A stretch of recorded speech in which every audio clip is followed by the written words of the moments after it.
ಕಾರ್ಮಿಕ ವಿರೋಧಿ ಕಾನೂನುಗಳನ್ನು ಜಾರಿ ಮಾಡಿರುವ ಕೇಂದ್ರ ಸರ್ಕಾರದ ಆದೇಶ ದಹನ ಮಾಡಿ ಪ್ರತಿಭಟನೆ.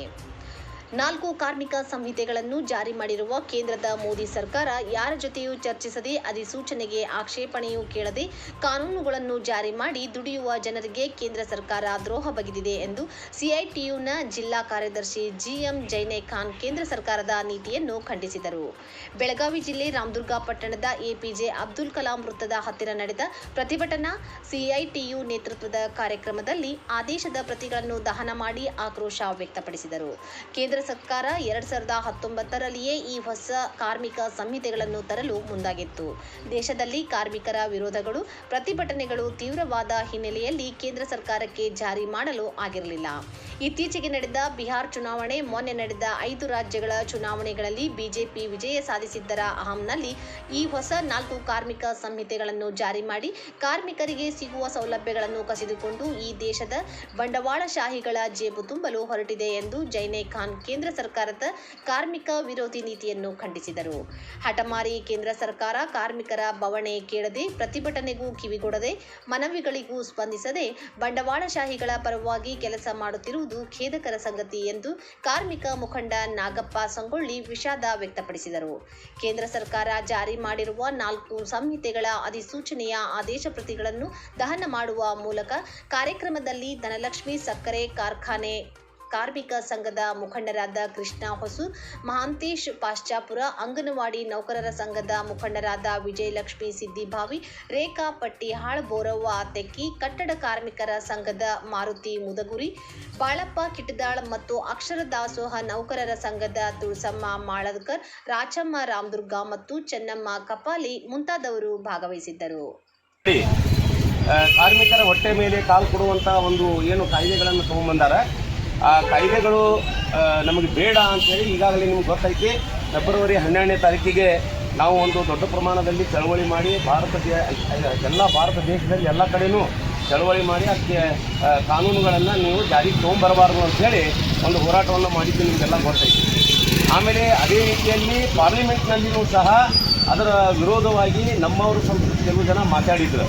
ಆದರೆ ಇವತ್ತೇನು ಮಾಡಿಬಿಟ್ಟಾರಂದ್ರೆ ಕೇಂದ್ರ ಸರ್ಕಾರದವರು 29 ಕಾನೂನುಗಳನ್ನು 4 ಕಾನೂನುಗಳನ್ನಾಗಿ ಮಾಡಿ ಇಮ್ಮಿಡಿಯೇಟಾಗಿ ಜಾರಿ ಮಾಡಿಬಿಟ್ಟಾರೆ. ಹೇಳೋದು ಇರ್ತೈತಲ್ಲ, ಅದಕ್ಕೆ ಏನು ಯಾರಿಗೂ ಹೇಳಿಲ್ಲ, ಯಾರಿಗೂ ಕೇಳಿಲ್ಲ, ಇದ್ರ ಬಗ್ಗೆ ಚರ್ಚೆಯೂ ಇಲ್ಲ ಮತ್ತು ಆಕ್ಷೇಪಣೆಯೂ ಕೇಳಿಲ್ಲ. ಯಾವತ್ತೂ ಕಾಯ್ದೆ ಒಳಗೆ ಏನೈತೆ ಅಂತಂದರೆ ಯಾವುದೇ ಕಾನೂನುಗಳನ್ನು ನಾವು ಮಾಡಬೇಕಂತಂದ್ರೆ ಮೊದಲ ಕರಡು ಅಧಿಸೂಚನೆ ಬರ್ತೈತಿ. ಕರಡು ಅಧಿಸೂಚನೆ ಬಂದ ಮ್ಯಾಗ ಅದಕ್ಕೇನೈತಿ ಆಕ್ಷೇಪಣೆಗಳನ್ನು ಕೇಳ್ತಾರೆ, ತಕರಾರು ಏನಾರು ಐತಿ ಅನ್ನೋದು ಕೇಳ್ತಾರೆ. ಅವ್ರು ಏನೂ ಕೇಳೇ ಇಲ್ಲ.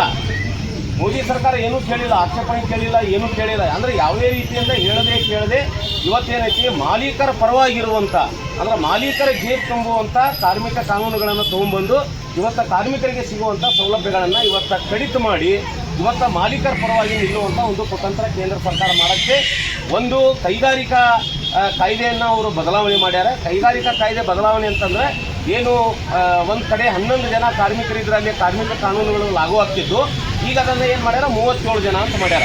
ಅಂದರೆ ಟೋಟಲ್ ಆಗಿ 11 ಜನ ಅಲ್ಲ 36 ಜನ ಇದ್ದರೂ ಅಲ್ಲಿ ಕಾರ್ಮಿಕ ಕಾನೂನುಗಳು ಲಾಗೂ ಆಗುವುದಿಲ್ಲ ಅನ್ನುವಂಥದ್ದು ಒಂದು ಕೈಗಾರಿಕಾ ಕಾಯ್ದೆ.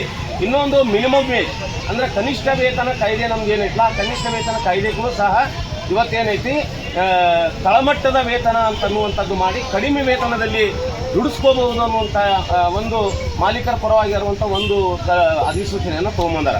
ಇನ್ನೊಂದು ಸಾಮಾಜಿಕ ರಕ್ಷಣೆ, ನಮಗೇನಾದರೂ ಕೆಲಸದಲ್ಲಿ ಏನಾರು ಆತಂತಂದ್ರೆ ನಮಗೆ ರಕ್ಷಣೆ ಕೊಡುವಂಥದ್ದು ಸಾಮಾಜಿಕ ರಕ್ಷಣೆ ಅಂತ ಏನಿರ್ತೈತಿ, ಅದರಲ್ಲಿಯೂ ಸಹ ಇವತ್ತು ಬದಲಾವಣೆ ತೊಗೊಂಬಂದೈತಿ.